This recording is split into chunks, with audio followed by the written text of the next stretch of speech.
यदि आप एक सिंह राशि के जातक हैं तो आज मैं आपको लिखकर दे सकता हूं 13 अगस्त 2025 से लेकर पूरे एक साल की अवधि में आप चाहे जितने बर्बाद क्यों ना हो गए हों, फिर से करने जा रहे हो बहुत बड़ा कमबैक। ऐसा मैं क्यों कह रहा हूं? क्योंकि आज हम चर्चा करने जा रहे हैं आपकी कुंडली के अति योग कारक देवगुरु बृहस्पति के नक्षत्र परिवर्तन की।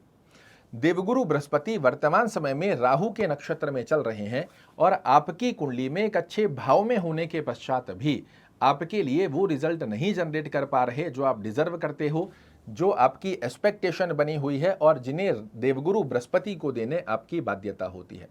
किंतु 13 अगस्त को जैसे ही देवगुरु बृहस्पति पुनर्वसु नक्षत्र, जो कि इनका खुद का नक्षत्र होता है, इस नक्षत्र में प्रवेश करेंगे, ये 100 गुना ज्यादा बलवान हो जाते हैं। इसे आप ऐसा समझिए कि आपका कोई शत्रु है, उसके घर में आप कंफर्ट जोन ले सकते हैं क्या? सभी लोग आप कहेंगे ऐसा संभव नहीं है, नहीं ले सकते। किंतु जब शत्रु के घर में से आप खुद के घर में आते हैं तो कितना बड़ा रिलीफ लेते हैं। और उसी प्रकार की स्थिति का योग देवगुरु बृहस्पति सिंह राशि वाले जातकों के लिए अति योग कारक होते हुए आपके लिए बहुत बड़ी राहत का योग बना कर देंगे। और इसी आधार पर मैं पूर्ण तरीके से ज्योतिष की गणना को कैलकुलेट करते हुए कह सकता हूं कि लोग एडी से चोटी का जोर क्यों ना लगा ले, इस बार पूरे एक साल की अवधि में आपको सफल होने से नहीं रोक पाएंगे। कंडीशन जो रहेगी देवगुरु बृहस्पति की प्लेसमेंट, वो मैं आपको आगे बताता हूं। पहले आप समझ लीजिए देवगुरु बृहस्पति 13 अगस्त से आपके लिए क्या क्या बड़े परिवर्तन लेकर आ रहे हैं। अभी तक आपने देखा आपके एकादश भाव में होने के पश्चात भी आय में वृद्धि नहीं हो पा रही है। पहला बड़ा परिवर्तन जो देवगुरु बृहस्पति पुनर्वसु नक्षत्र में प्रवेश करते ही सिंह राशि वाले जातकों को वरदान स्वरूप में देंगे, आपकी आय से संबंधित स्थितियों में वृद्धि कारक अवस्था का योग बना कर देना।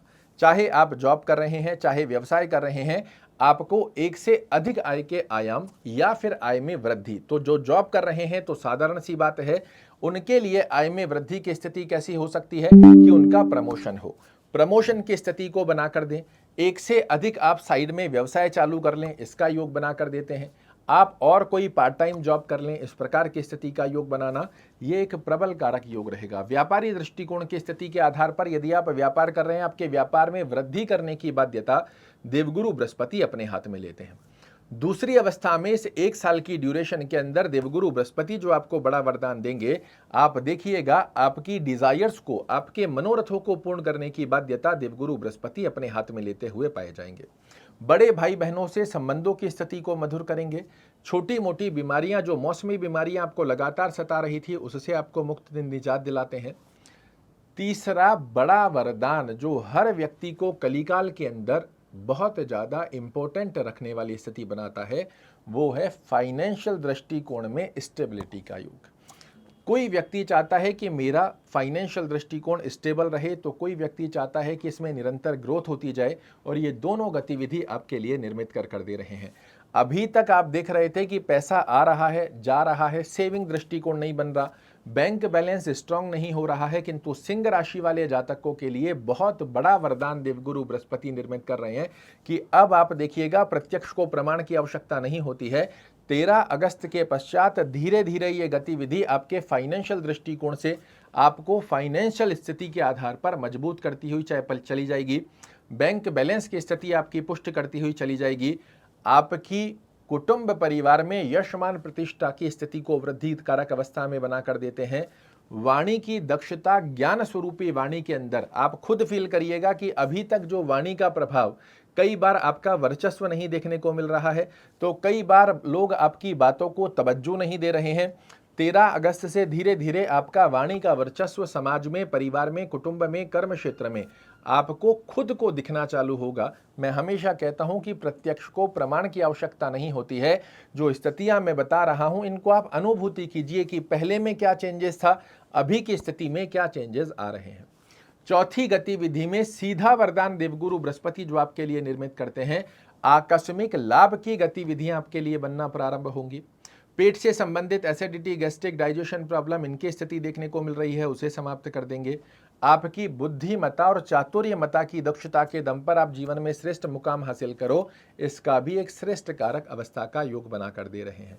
सिंह राशि के आप एक कन्या बालक हैं या फिर माता पिता हैं और अपनी संतान के विवाह से रिलेटेड इशू देखने को मिल रहे हैं। विवाह की उम्र हो चुकी है किंतु किसी ना किसी कारणवश विवाह में विलंब देखने को मिल रहा है, तो इन 1 साल की अवधि के अंदर आपके विवाह के प्रबल कारक योग बनाते हुए घर में बजवाने जा रहे हैं देवगुरु बृहस्पति आपके घर में शहनाइयां।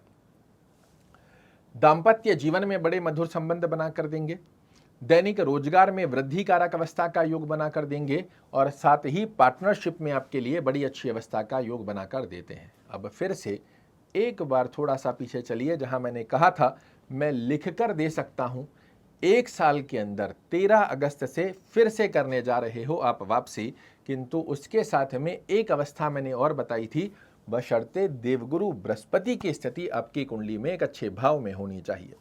यहां आप एक चार्ट देख पा रहे हो, आपके पास अपनी कुंडली है, इसे खोल लीजिए। नहीं है तो बहुत सारी एप्लीकेशंस आजकल आती हैं, कोई भी एप्लीकेशन आप गूगल प्ले स्टोर से या फिर आईफोन के स्टोर से डाउनलोड कर लीजिए। अपना नाम, डेट ऑफ बर्थ, जन्म समय, जन्म स्थान फुलफिल कीजिए। ऐसा चार्ट आपके सामने बनकर आ जाएगा। उस चार्ट के अंदर जो कंडीशंस मैं आपको बता रहा हूं, इसे आप अपनी कुंडली में चेक कीजिए और वो स्थिति यदि आपके लिए बनकर आ रही है, इस वीडियो को डाउनलोड कर रख लीजिएगा। 1 साल की ड्यूरेशन के अंदर जो जो अवस्था मैंने कही है, इनमें से एक भी बच जाए तो मुझे जरूर से आकर बताइएगा। आपके लग्न स्थान से, जो लग्न मेंशन मैं कर रहा हूं, लग्न स्थान से 6वें घर में, 8वें घर में और 12वें घर में देवगुरु बृहस्पति नहीं होने चाहिए। ध्यान से सुनिए, लग्न से 6वें, 8वें और 12वें घर में देवगुरु बृहस्पति नहीं होने चाहिए। जहां आपकी कुंडली में नंबर 10 लिखा हुआ है, इस कुंडली में नंबर 10 जहां पर लिखा हुआ है, इस स्थान पर देवगुरु बृहस्पति नहीं होने चाहिए।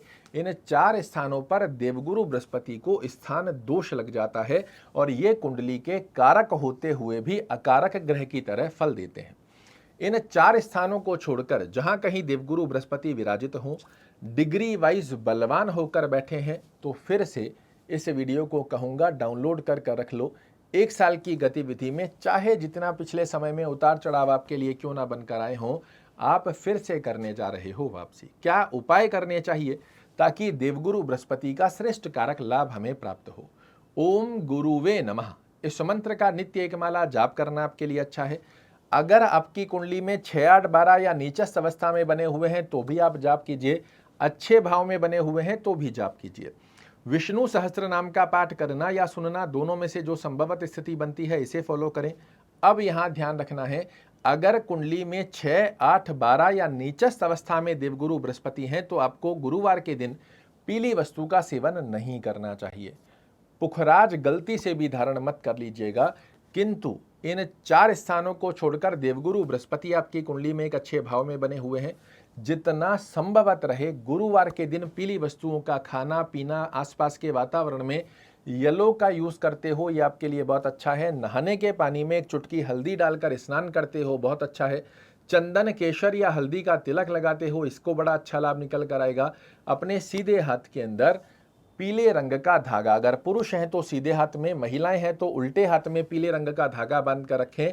और देवगुरु बृहस्पति एक अच्छी अवस्था में बने हुए हैं, एक पुखराज धारण कीजिए। राइट हैंड के इंडेक्स फिंगर में बेहद सुंदर स्वरूप में लाभ देखने को मिलते हैं, किंतु फिर भी मैं आपको रिकमेंड करूंगा किसी अच्छे विद्वान से अपनी कुंडली का एनालिसिस करवाने के पश्चात ही स्टोन धारण कीजिएगा। ऐसे आपको पुखराज धारण नहीं करना चाहिए। कमर कसकर तैयार हो जाइए, जीवन में करने जा रहा है बहुत सकारात्मक दृष्टिकोण का एक बड़ा प्रवेश। आशा करता हूं मेरे द्वारा दी गई ये जानकारी आपको पसंद आएगी। कल फिर से एक नई जानकारी लेकर आपके सामने उपस्थित होऊंगा। तब तक के लिए नमस्कार।